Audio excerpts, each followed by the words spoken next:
You ask Tiger to solve. This deals with linear equations with one unknown. The final result is x equals 18. Let's solve it step by step. Simplify the expression.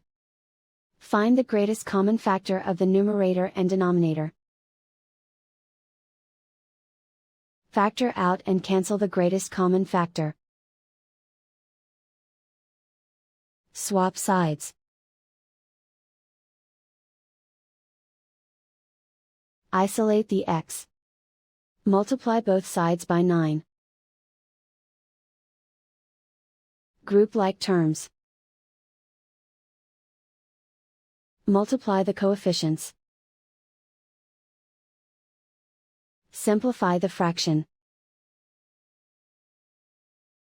Simplify the arithmetic. And so the final result is x equals 18.